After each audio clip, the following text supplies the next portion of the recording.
Well, we have a history of treating it like it doesn't matter. And the result of that has been death and destruction and the disruption of all kinds of people's lives. I suppose I would point to kind of two historical examples to understand this a little bit better. One is this idea that it's hilarious, my co-panelist says, that there are no numbers, that the numbers show, she says, that this is not a problem. And she points out that none of us give the numbers. I'd like to talk for a minute about why we don't have the numbers, if I may. From the outset, surveillance in the United States has been a profoundly political project. So we can go all the way back to the 1960s and think about how things like the FBI counterintelligence program were unequally targeted. COINTELPRO, people in this room might know, was a project that sought to disrupt fringe activism on both the left and on the right. But we know from the history that it was profoundly more focused on the left and on activists of color than on the right. So Klan groups were infiltrated, but there were no deaths of Klan activists in this period at the hands of FBI informants, nor was there a cohesive effort to disrupt those groups the way that there was on the left. Similarly, our resources have been overwhelmingly dedicated to confronting Islamic or international terror rather than white or domestic terror. The reason we don't have these numbers is because there hasn't been an aggregating data project within the federal government. The watchdogs that have been in charge of aggregating this data have had their own motivations and their own reasons for using different kinds of data collection practices. I just have to say that I object strenuously to your use of the word hilarious. To me, this feels a lot like your reaction to being named in one of these manifestos. Now, you're, of course, not responsible for the words of somebody writing that document. But I do think that laughing at it is a real problem because these are real families that are impacted by this violence. And I think our efforts towards talking about this have to start from a place of mutual respect, which is what I've heard from this side of the table. Now, the reason we don't have those numbers, I want those numbers as much as you do, but to say the numbers don't show something is simply not supported by the data. Okay, and I have 38 seconds left, Ms. Mulligan, if you want to respond within that time.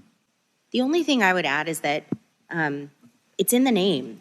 Terrorism, domestic terrorism, it terrorizes us. It terrorizes us in our homes. It terrorizes us in our schools.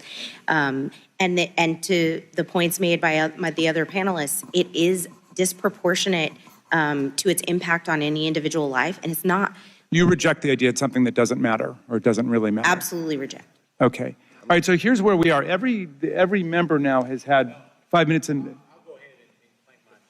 Okay, and Mr. Clay, so we have two members who have not. So I'm going to go to the two members who have not yet, and we'll give an opportunity for a closing thought to any member who wants before we go. Am I next to respond, or is Mr. Meadows? I thought Mr. Meadows was next. Mr. Meadows, okay. Mr. Meadows is next, then Mr. Clay, then to you, Mr. Jordan. Ms. Owens, obviously this is a gang up on you. You know, we're giving these witnesses the ability to do a rebuttal on you, and so you know, I find it unfair, Ms. Ballou. I mean, you know, candidly, for you to show mutual respect and then you to go after Ms. Owens, it's not appropriate. So, Ms. Owens, you can have 4 minutes and 34 seconds to respond. However, you yield for a second. I'll yield to. Thank you. I believe, Ms. Owens, when you used the word hilarious, it was referencing the fact that no one had asked you a question. It wasn't to the subject matter of the hearing. Is that right? That is correct. And to have another witness insinuate something that is not accurate is just not appropriate, Mr. Chairman, for how witnesses are supposed to behave in front of this committee. I also think you didn't say it doesn't matter about the subject matter of today's hearing. You said there are other subjects that matter as well, and maybe we should spend some time on those. Is that accurate? That is correct, and they matter much, much, much, much more. And I've said that. I said that in my opening, and I will say it again. You know that white supremacy and white nationalism ranks nowhere near the top of the issues that are facing Black America. And the reason that you are bringing them up in this room is because it is an attempt to make the election all about race as the Democrats. Not in my case, Ms. Owens. I'm sorry. Please do not characterize my motive. Mr. Chairman, it's my time. Yeah, it's my time. You've got your time, Mr. Meadows. I'll give you 3 more seconds.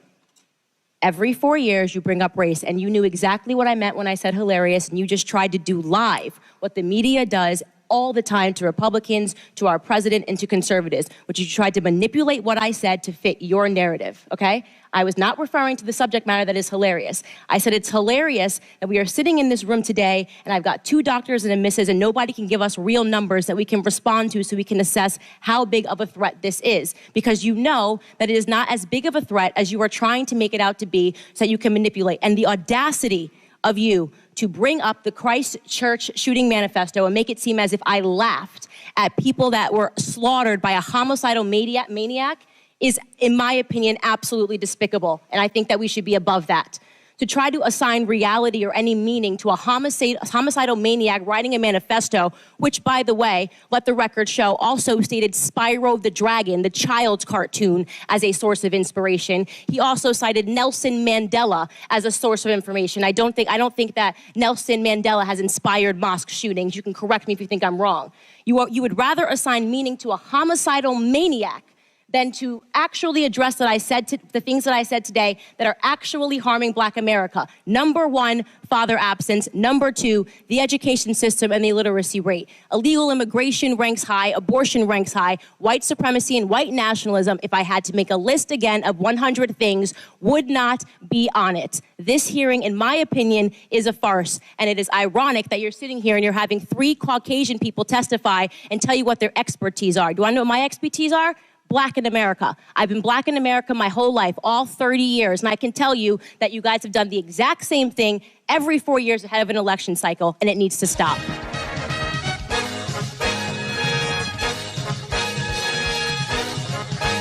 Thank you, Mr. Chair. In congressional hearings, the minority party gets to select its own witnesses. And of all the people that Republicans could have selected, they picked Candace Owens. I don't know Miss Owens. I'm not going to characterize her. I'm going to let her own words do the talking. So I'm going to play for you the first 30 seconds of a statement she made about Adolf Hitler. Yeah, I agree. I actually don't have any problems at all with the word nationalism. I think that it gets, the definition gets poisoned by elitists that actually want globalism. Globalism is what I don't want. So when you think about, whenever we say nationalism, the first thing people think about, at least in America, is Hitler. You know, he was a National Socialist, but if Hitler just wanted to make Germany great and have things run well, okay, fine. The problem is that he had dreams outside of Germany. He wanted to globalize. He wanted everybody to be German, everybody to be speaking German. All right, so my first question is to Ms. Hershinoff. Ms. Owens said, quote, if Hitler just wanted to make Germany great and have things run well, okay, fine. The problem is that he had dreams outside of Germany. So when people try to legitimize Adolf Hitler, does that feed into white nationalist ideology? It does, Mr. Liu. I know that Ms. Owens distanced herself from those comments later, but we expressed great concern over the original comments. Great, thank you. So there's been a lot of talk today. I'd like to focus on actual policy responses that our government can do to try to mitigate the threat of white nationalism. I know that in my district in Los Angeles just last month, 2 swastikas were painted at Pan Pacific Park along with the Trail of Blood. I met with Jewish constituents in my district who mentioned that at their synagogues, they've all had to increase security. As you know, there is a nonprofit security grant program at the Department of Homeland Security. Do you believe it'd be worthwhile to increase funding to that program? The ADL has, for establishment reasons, First Amendment reasons, been very cautious and wary of government funding to religious institutions. That being said, we well understand the fear and the safety. So I think that is something that has to be done very carefully in terms of what entanglement. I know in the place in Westchester County where I live, the state and local governments provide a great deal of protection to the synagogue to which I belong. So I do understand, and I would like to work more with Congress, but I want to caution about where we entangle. This is a very difficult thing to do because when we're scared like this, of course we want money. So that is a great point you make, and I want to note that this program would apply to mosques as well as synagogues, so it is not specific to the religion.